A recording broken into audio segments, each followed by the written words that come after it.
এটা প্রথম থেকে যদিও আমার ভাবনায় ছিল না, তবে আমি তো পড়াশোনা করছি যাদবপুর ইউনিভার্সিটিতে। পড়তে পড়তে হঠাৎ আমি আমার একজন স্যারের কাছ থেকে খবর পাই এরকম সুন্দরবনে এরকম বাড়ি বাড়ি গিয়ে স্বাস্থ্য সচেতনতার কাজ করতে হবে। তখন আমার একটা উৎসাহ এলো মনের মধ্যে যে হ্যাঁ, এটা যদি আমি করতে পারি, আমার এখান থেকে অ্যাটলিস্ট আমি কিছু শিখতে পারবো, জানতে পারবো।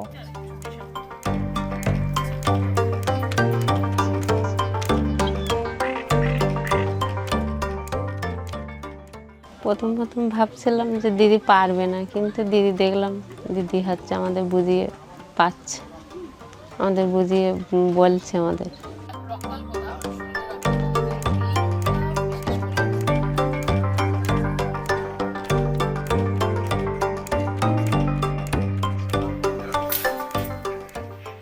এইটা নিয়ে সুবিধে বলতে, এই সমস্ত যে রোগগুলো আছে, সুগার, প্রেশার, অ্যানিমিয়া, এই রোগগুলো কি থেকে হয় এবং এর কি লক্ষণ এবং কিভাবে এর প্রতিকার পাওয়া যায়, এই সমস্ত বিষয়গুলো সাধারণ বইতে যেটা লেখা রয়েছে